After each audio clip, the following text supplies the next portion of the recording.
शायद अगर मुझे ये पता होता तो मैं मेंटली कोलैप्स कर जाती। एक ऐसा पॉइंट आया लाइफ में जब मैं मेंटली, फिज़िकली, इमोशनली एग्ज़ॉस्टेड हो चुकी थी। बस ऐसा लग रहा था कि ज़िंदा तो हूँ बट ज़िंदा नहीं हूँ। बस बस सांसें ले रही हूँ बट मेरे अंदर वो जान नहीं बची थी। Hello everyone, I am the voice behind healing while hustling and welcome to my channel. ये मेरी सीरीज़ का पहला एपिसोड है, सर्वाइविंग केतु महादशा माई स्टोरी। आज अगर तुम रैंडमली स्क्रॉल करते करते ये वीडियो तक पहुँचे हो ना, तो शायद ये सिर्फ एक कोइंसिडेंस नहीं है। शायद यूनिवर्स ने फाइनली तुम्हारी सुन ली है। शायद यूनिवर्स ने तुम्हें यहाँ किसी रीज़न से भेजा है। बिकॉज ये वीडियो सिर्फ वही लोग समझ पाएंगे जो अंदर से कम्प्लीटली थक चुके हैं, जो लाइफ से हारते हारते भी रोज उठ रहे हैं, जिन्हें लगता है कि उनकी लाइफ उनके कंट्रोल में नहीं है। और अगर तुम भी उनमें से एक हो तो हो सकता है तुम केतु की महादशा में हो। वो फेस जहाँ सब कुछ टूटता हुआ फील होता है, वो तुम्हारे रिलेशनशिप्स हो, करियर हो, इमोशंस हो या तुम्हारी खुद की आइडेंटिटी, सब कुछ। लेकिन एक बात मैंने जो अपनी जर्नी में सीखी है वो ये है कि केतु सिर्फ तुम्हें तोड़ने नहीं आता, केतु तुम्हें उस इंसान में ट्रांसफॉर्म करता है जो तुम शायद हमेशा से बनने वाले थे। और शायद इसीलिए आज तुम यहाँ हो, because somewhere your soul is tired too. तो चलो मैं तुम्हें ले चलती हूँ मेरी केतु महादशा के सफर पे, जिसने मेरी पूरी जिंदगी बदल के रख दी। एक ऐसा फेस जहाँ मैंने खुद को टूटते हुए भी देखा है और फिर वहीं से खुद को दोबारा उठते हुए भी। ये सब शुरू हुआ था 2018 में। मैं उस वक्त कॉलेज के 4th ईयर में थी। बाहर से तो लाइफ बिल्कुल नॉर्मल लग रही थी। मैं क्लासेस जाती थी, कैंपसिंग की तैयारी कर रही थी, पर अंदर ही अंदर कुछ बदल रहा था, कुछ टूट रहा था। और मुझे तब बिल्कुल आइडिया नहीं था कि मेरी जिंदगी का सबसे पेनफुल, कंफ्यूजिंग और स्पिरिचुअली ट्रांसफॉर्मिंग चैप्टर शुरू हो चुका था, मेरी केतु की महादशा। मैंने अक्सर लोगों को ये बोलते हुए सुना है कि अगर हमें किसी सिचुएशन के बारे में पहले से पता होता तो शायद हम उसे बेटर हैंडल कर पाते या हम शायद पहले से प्रिपेयर्ड हो पाते। बट मैं तुम्हें अपनी एक सच्ची बात बताती हूँ। अगर मुझे किसी ने पहले से ही बता दिया होता कि तुम जिस रास्ते पर चलने वाली हो या तुम चल रही हो, वहाँ तुम्हें आगे एक बहुत बड़ी खाई मिलेगी और तुम्हें उस खाई में गिरना होगा और तुम्हारे पास वापस मुड़ने का कोई ऑप्शन नहीं होगा।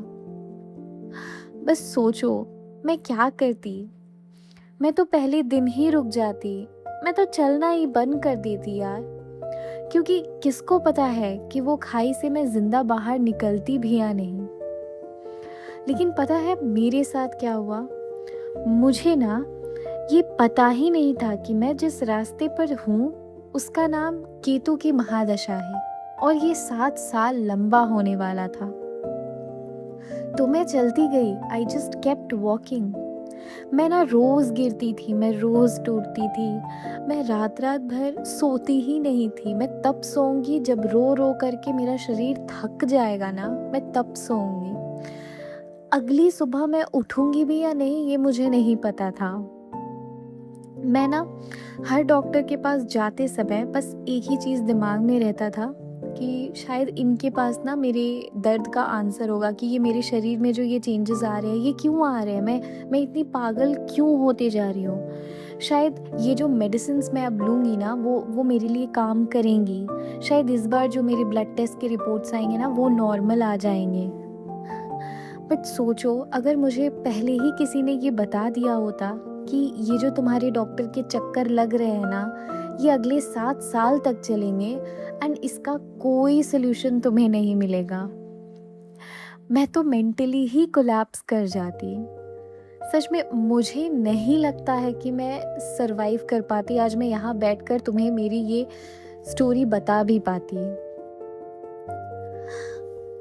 मेरी केतु की महादशा का ये 4था साल चल रहा था और मैं completely physically, emotionally, mentally exhausted थी। एक ऐसे पॉइंट पर आ चुकी थी जहाँ मुझे कल का कुछ नहीं पता था। तब मेरे घर वालों ने कहा कि हमें एक एस्ट्रोलॉजर से मिलना चाहिए और पूछना चाहिए कि ये इसके साथ हो क्या रहा है। तो हम उस एस्ट्रोलॉजर के पास गए और उन्होंने बहुत ही कामली, पेशेंटली मुझसे कहा, आप केतु महादशा में हो। बस इतना सिंपल। जैसे किसी ने बस एक ना वो लेबल लगा दिया हो उस एंटायर हेल का, जिसको मैं 4 साल से बिना नाम के जी रही थी। उन्होंने आगे कुछ ऐसे टेक्निकल बातें बोली, कुछ अंतरदशा, कुछ हाउस, कुछ रेमेडीज बताए। वो सब तो मेरे सिर के ऊपर से चला गया। मेरे दिमाग में सिर्फ 2 चीज़ें उस वक्त चल रही थी। पहली ये कि तो ये सब मेरे साथ ही क्यों हो रहा है, मतलब ये मेरे सर पर ही क्यों आ गया ये केतु या ये जो भी है, इसके पीछे कुछ तो रीज़न होगा, राइट। और दूसरी ये कि अगर मुझे ये पहले ही पता होता कि ये सब कुछ 7 साल चलने वाला है, तो क्या मैं आज यहाँ तक पहुँच भी पाती। ये सुनकर ना, मैं सच बताऊँ, मैं बहुत डर गई थी। मैं बहुत, मेरी सांसें अटक गई थी, क्योंकि फाइनली किसी ने ये कंफर्म कर दिया था कि हाँ, तुम्हारी लाइफ में ये जो कंटिन्यूस एक तूफान चल रहा है पिछले 4 साल से, ये नॉर्मल नहीं है। लेकिन समवेयर ना वहाँ पे एक अजीब सा रिलीफ भी था। रिलीफ इस बात का नहीं कि केतु चल रहा है तो जो कुछ भी मेरे साथ हो रहा है वो सब जस्टिफाइड है, बल्कि रिलीफ ना मुझे इस चीज़ का था कि एटलीस्ट ये सब ना बिना वजह नहीं हो रहा। एटलीस्ट मैं पागल नहीं थी, या ये सब मेरी सिर्फ एक मनगढ़ंत कहानी नहीं थी। फिर मुझे एक तीसरी रियलाइजेशन हुई कि शुक्र है कि किसी ने मुझे ये पहले नहीं बताया, क्योंकि अगर स्टार्टिंग से ही मुझे ये टाइमलाइन मिल जाती कि 2018 से 2025 तक तुमको ये सब झेलना है, तो मैं हर दिन काउंटडाउन करती, हर दिन डरते हुए जीती, हर छोटी प्रॉब्लम को 10 गुना बड़ा फील करती। इंस्टेड जो मुझे बचा कर ले गया था वो मेरी वो डेली होप्स थी कि कल शायद डॉक्टर हेल्प कर देगा, कल शायद ये टेस्ट नॉर्मल आएगा, कल शायद मुझे कुछ तो क्लैरिटी मिलेगी। आई ट्रूली बिलीव कि मेरे केस में ना जानना भी ना एक तरह की प्रोटेक्शन थी मेरे लिए।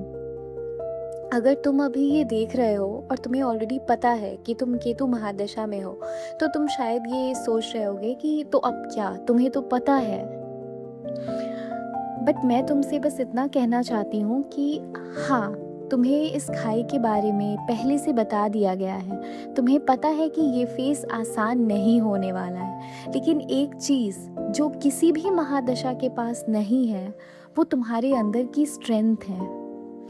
मेरे पास तो लैंग्वेज तक नहीं थी डिस्क्राइब करने के लिए कि मेरे अंदर क्या चल रहा है। मैं बस अकेले घुटती रहती थी, पागल होते रहती थी कि ये क्या हो रहा है भगवान, मैंने किसी का क्या बिगाड़ा है कि मुझे ऐसे जीते जी ऐसे लग रहा है ना किसी जलते हुए लाइक कोयले पे किसी ने लिटा दिया है। पर तुम्हारे पास आज शायद एक कम्युनिटी है, तुम्हारे पास अवेयरनेस है, तुम्हारे पास इंटरनेट में इतने सारे वीडियोस हैं, लोग हैं। मैं अकेली थी, कंफ्यूज थी, हर डॉक्टर के पास ना बस अपना आंसर ढूंढ रही थी। तुम अकेले नहीं हो। मैं यहाँ तुम्हें एस्ट्रोलॉजी सिखाने नहीं आई, मैं यहाँ तुम्हें ये भी प्रूफ करने नहीं आई हूँ कि केतु अच्छा है या बुरा। मैं बस ये कहना चाहती हूँ कि कभी कभी यूनिवर्स हमें पूरी पिक्चर नहीं दिखाती। कई बार ये भी एक तरह की ना रहम होती है, क्योंकि अगर हमको सारे दर्द की पूरी ड्यूरेशन, पूरी इंटेंसिटी पहले से ही अगर बता दी जाए या दिखा दी जाए, तो हम एक दिन खड़े नहीं हो पाएंगे। ये बात ना मुझे उस दिन एस्ट्रोलॉजर के रूम से निकलते हुए समझ आई। फिर अंदर में एक छोटी सी खुशी भी हुई कि शायद मैं ना इतनी कमज़ोर नहीं हूँ। मेरा समय कमज़ोर हो सकता है, पर मैं कमज़ोर नहीं थी।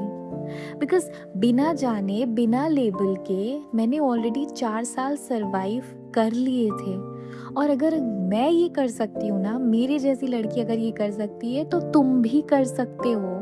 हाँ, तुम कर सकते हो। एंड ये कट जाएगा, ये एक फेज़ है, ये एक-एक दिन मुझे पता है तुम्हें पहाड़ की तरह गुज़र रहे होंगे। तुम्हें बस लग रहा होगा कि बस ये कब पार हो तुम इतने रिसर्च करते होगे कि ये कब ख़त्म होगा, बट ये तुम कर लोगे। मेरे पास तो एक लैंग्वेज भी नहीं थी डिस्क्राइब करने के लिए कि मेरे अंदर क्या चल रहा है। तुम्हारे पास एटलीस्ट तुम्हें पता है रीज़न होने का तुम्हारे साथ कि हो क्या रहा है। मुझे काफ़ी लेट पता चला। तुम्हारे पास अवेयरनेस है, तुम्हारे पास एक कम्युनिटी हो सकती है, तुम्हारे पास ये मेरी वीडियो है, अगर तुम देख रहे हो तो तुम्हारे पास ये मेरी वीडियोज़ आने वाली हैं। मैं बहुत अकेली थी, मैं बहुत कन्फ्यूज़ थी, मैं हर जगह आंसर्स ही ढूँढ रही थी। मैं यहाँ तुम्हें एस्ट्रोलॉजी सिखाने नहीं आई, मैं ये प्रूव करने के लिए नहीं आई कि केतु अच्छा है या केतु बुरा है। मैं बस ये कहना चाहती हूँ कि कभी-कभी यूनिवर्स ना हमें वो पूरी पिक्चर नहीं दिखाती है। कई बार वो एक तरह से ना हमें डिवाइनली प्रोटेक्ट कर रही है, क्योंकि अगर हमें हमारे दर्द की पूरी ड्यूरेशन, पूरी इंटेंसिटी पहले से ही सब कुछ दिख जाए तो हम चल नहीं पाएंगे, हम एक दिन खड़े नहीं हो पाएंगे। ये बात ना मुझे उस दिन एस्ट्रोलॉजी के रूम से निकलते हुए समझ आई थी कि कभी कभी कुछ चीज़ें ना पता होना is a divine blessing. And I am telling you कि अगर मैं ये कर सकती हूँ, मेरे जैसी लड़की ये कर सकती है, तो तुम भी कर सकते हो। एंड अगर तुम केतु महादशा में हो या किसी भी ऐसे फेज में हो जहाँ तुम्हें लग रहा है कि तुम बिखर रहे हो, तो बस ये याद रखना कि आज तुम्हें हर डिटेल जानने की ज़रूरत नहीं है सरवाइव करने के लिए। कभी कभी बस अगला स्टेप लेना काफ़ी होता है। Live in the moment. Try करो कि तुम इस एक सेकेंड में खुद को कैसे हैप्पी रख सकते हो। लंबा पिक्चर जानना आज ज़रूरी नहीं है। अगर तुम इस जर्नी के बीच में हो तो please comment down below and let everyone know that you are in it, and let us help each other to get out of these phases.